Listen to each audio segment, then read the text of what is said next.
Hi guys, welcome back to my channel. It's Nash. We are a little late to rolling this video out, but better late than never. We are going to be talking about March budget. I actually already set this budget up at the beginning of March, but I wanted to record and basically show you guys the new system that I have implemented along with my paper and pen bullet journal that basically has all the rough drafts of my budget, paycheck to paycheck. But this is like a full, when you take a step back and you take a look, this basically gives me an idea of what I need to pay during the month, and also some, flexibility with any extra income that I may have to save or to put it towards my lifestyle expenses like beauty or clothing or coffee, who knows. So let's get into it. I have my laptop here. I kind of wanted to show you guys the last month so you guys can get an idea of basically what it looks like once it's filled in on both the budget and the actual side.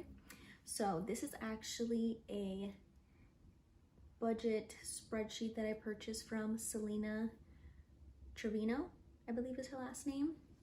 I love her. She's one of my favorite people here on YouTube.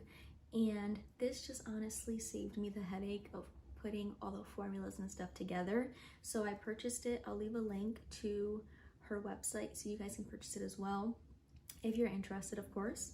And I purposely got this at the beginning of the year so that I can basically keep up with it every month and then get a full view of how I've been doing. So I'm really proud of myself for keeping up with it.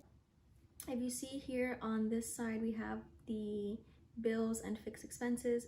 To show you guys a blank spread, this is basically what it looks like, and she has like pre-selected categories. I basically added my own categories along with what she got, and then what I decided to do for this month is actually highlight in red all of the areas that I may have been over budget and see if there was anything that I need to adjust for the next month. So what I really like about this spread is here you can see basically percent wise where my money went.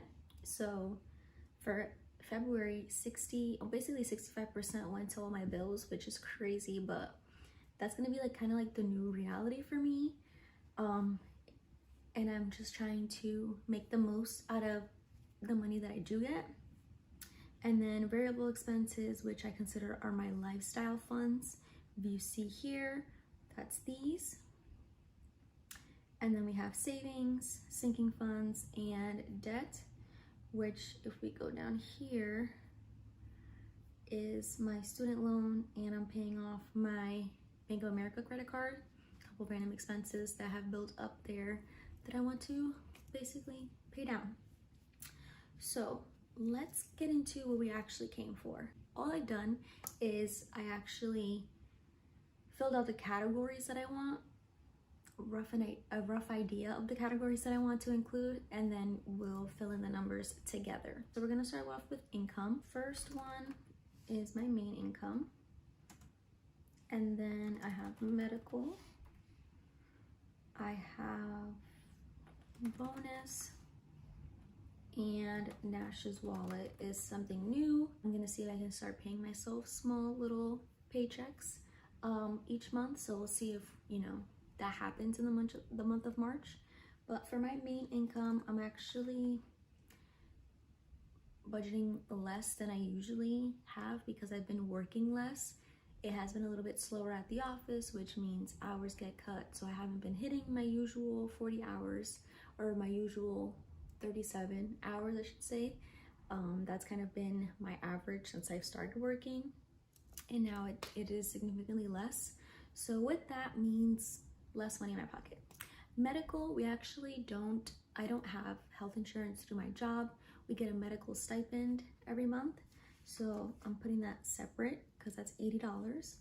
Bonus, I'm kind of guesstimating based on what I've seen and how much we have made in the office throughout these months. And then I'm not putting anything for Nash's wallet. So I always try to ballpark lower just in case I end up actually getting these numbers. I know how to make it work with small versus me overestimating how much I'm actually making and then paying for it later. So let's get into my bills and we can talk about that. So like I mentioned, I renewed my lease. It's officially been a year since I've been living on my own and I love every second of it. But with that, I renewed my lease and my rent went up. So it's actually $935 instead of $900, which is still a huge blessing because right now rent is ridiculous. Okay, cell phone. I actually own my phone finally, even though I swear this phone will probably carve out of me now that I own it. But that's gone down because before it was like $104. So now it's around $85 to $87. So I'm gonna budget $87. Wi-Fi went up. I didn't know that after a year, because they do like promotions through Xfinity is what I currently have. So it was like $50 a month and I was averaging 55 and now it's 75. So there's that. So I'm gonna just do 76. Roxy is my car. That's always been $320. State Farm, which includes my car insurance and my renter's insurance for this apartment. Electric is gonna be a little bit high because I didn't pay the full amount last month.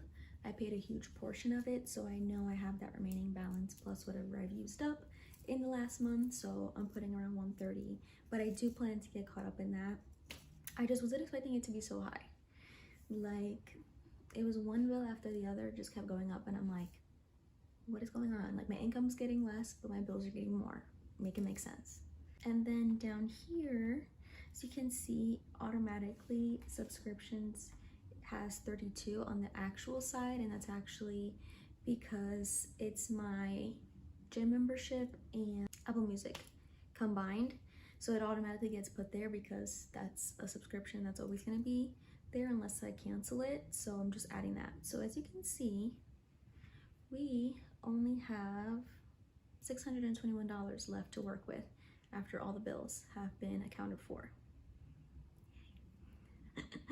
Okay, so tithe is 10% of my main income. So that's easy because it's an even number, 200. Groceries, eating out, gas. I'm gonna put, we'll do 20. No, we'll do 15. Okay. Household 5. That basically is what I've been putting aside for when I do laundry. Anytime since I have been using cash in my lifestyle envelopes, like groceries, eating out, fun money kind of thing. Whenever I get quarters back, I always put it in the household fund, so it helps build that one up. But then I always put a couple bucks from my actual paycheck. So that when I do get a load's worth of laundry, I can just go to laundromat around the corner, get that handled. Versus what I did last time, waiting like a month and a half before doing laundry, and I have like 30 bucks worth. So I'm trying to stay on top of it so it doesn't get out of control.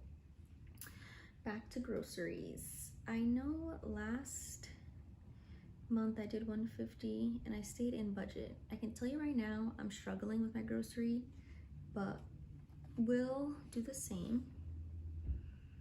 And then I'll do 130 here. Gas, how much did I put in gas? 90, gas 150, okay, 90.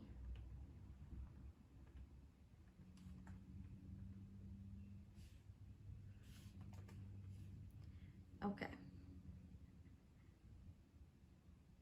I'm changing my mind on some of them. Make those even. Okay, and as you can see, $1. So the month of March, you know, we gotta make every dollar count. Clearly, it limits me significantly from saving or putting any money towards debt because I have $1 remaining, but that's okay. This is obviously a rough estimate, and my goal is to put, you know, the time that I don't have, that I'm not getting at my actual main job, take advantage and work on Nash's wallet, whether it is to create new releases, fill orders, make videos, and hopefully build income in that way, doing things that I enjoy and putting time and energy into my business. I'll hopefully be able to bring some income in that can help, you know, cover the things that I don't get to cover from my current 9-to-5. Even though, you know, money is a little tight for the month of March, it is okay. And I hope when I do the actual column with you guys at the end of the month, we can see how well or how not so well I did, but also hopefully the income is higher than I anticipate. So I hope you guys enjoyed. Please subscribe if you haven't already, and I will see you guys in the next one. Bye for now.